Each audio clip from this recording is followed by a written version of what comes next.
Halo teman-teman, namaku Bawang Putih. Aku tinggal bersama ibu tiriku dan saudari tiriku yang bernama Bawang Merah. Dahulu, hidupku sangat bahagia. Aku tinggal bersama ayah dan ibuku yang sangat menyayangiku. Namun, setelah ibuku meninggal dunia, ayahku menikah lagi.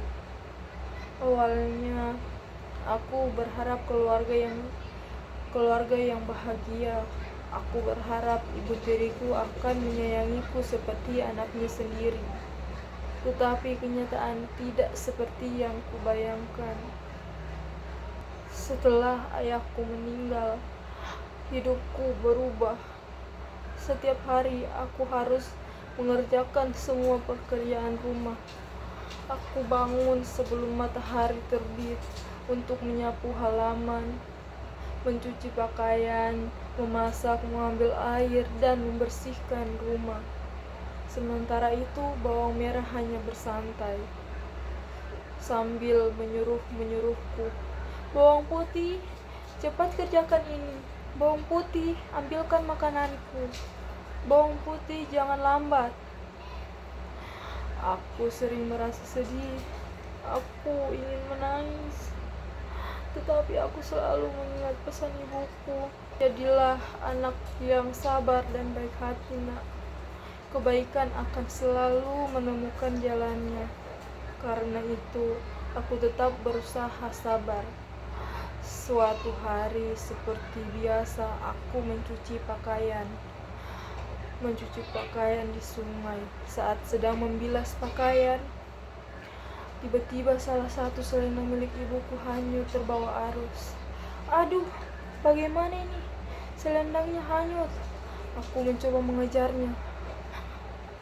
Aku berlari menyusuri tepi sungai, namun arus sungai terlalu deras. Aku takut. Tahu ibu tiriku pasti akan marah besar jika selendang itu hilang. Aku terus berjalan mengikuti aluran sungai sampai akhirnya aku menemukan rumah kecil.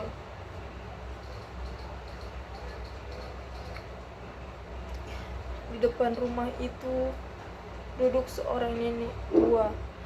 Nenek itu tersenyum kepadaku.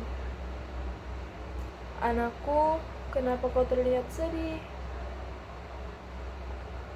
Aku lalu menceritakan semua yang terjadi kepadanya.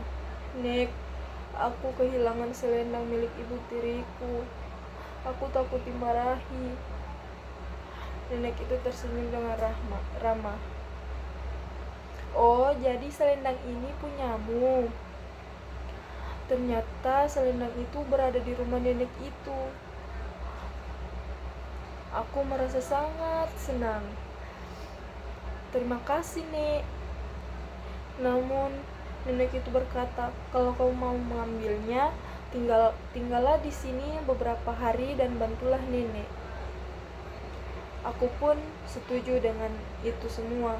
Selama beberapa hari, aku membantu nenek membersihkan rumah, memasak, mengambil kayu bakar, dan menemani beliau berbincang. Aku melakukannya dengan senang hati karena nenek sangat baik kepadaku. Ketika saatnya pulang, nenek memberikan aku 2 labu. 1 labu besar dan 1 labu kecil. "Pilihlah salah satu labu sebagai hadiahmu." Aku memilih labu kecil karena aku berpikir aku tidak ingin merepotkan nenek. Karena itu aku memilih labu yang kecil. "Terima kasih, Nek. Labu kecil ini sudah sangat cukup." Nenek itu tersenyum kepadaku dan mengantarkanku pulang. Sampainya di rumah, ibu tiriku langsung marah. "Kenapa baru pulang?" Aku lalu menjelaskan semuanya dan menyerahkan selendang yang hilang. "Ini, Bu." Kemudian aku menunjukkan labu pemberian nenek. "Ini." Saat labu itu dibelah, mereka terkejut dan bahagia. Di dalam labu Di dalam labu itu terdapat emas, permata, dan berbagai perhiasan yang berkilau. Aku sangat terkejut. Wah, Ibu Tiri dan Bawang Merah juga terkejut. Namun bukannya ikut bahagia, mereka justru iri. Mereka ingin mendapatkan harta yang lebih banyak lagi. Keesokan harinya, Bawang Merah sengaja menghanyutkan kain miliknya ke sungai. Ia mencari rumah nenek yang sama. Ketika bertemu nenek, ia tidak sopan menirukan suara Bawang Merah. "Hai nenek, berikan kainnya kepadaku." Nenek tetap sabar dan meminta Bawang Merah untuk membantu pekerjaan rumah. Tetapi Bawang Merah malas bekerja. Ia mengeluh terus-menerus. "Aku capek, aku tidak mau menyapu, aku tidak mau memasak, aku tidak mau membersihkan rumah." Beberapa hari kemudian, nenek juga menawarkan 2 labu. Satu labu besar dan satu lagi labu kecil. Tanpa berpikir panjang, Bawang Merah memilih labu yang paling besar. Dengan nada serakahnya, "Tentu saja labu aku pilih yang lebih besar, isinya pasti lebih banyak." Dengan gembira dia membawa pulang labu itu. Sampai di rumah, mereka langsung membelah labu tersebut. Tetapi dengan nada yang tegang, bukannya emas dan permata yang keluar dari dalam labu, justru keluar ular, kalajengking, dan berbagai hewan yang menakutkan. Mereka berteriak ketakutan, "Tolong, ampun." Sejak saat itu mereka menyadari kesalahan mereka. Mereka sadar bahwa keserakahan dan sifat buruk tidak akan membawa kebahagiaan, sedangkan kebaikan dan kejujuran akan selalu membawakan hasil yang baik.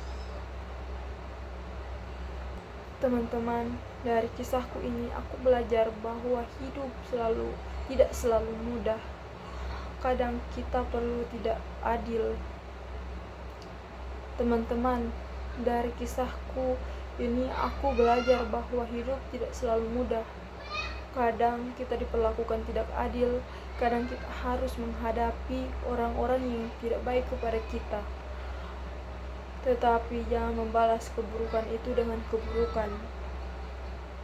Tetap menjadi orang yang jujur, sabar, dan suka menolong. Karena pada akhirnya kebaikan akan kembali kepada orang yang lebih baik. Itulah kisah bawang putih. Terima kasih sudah mendengarkan.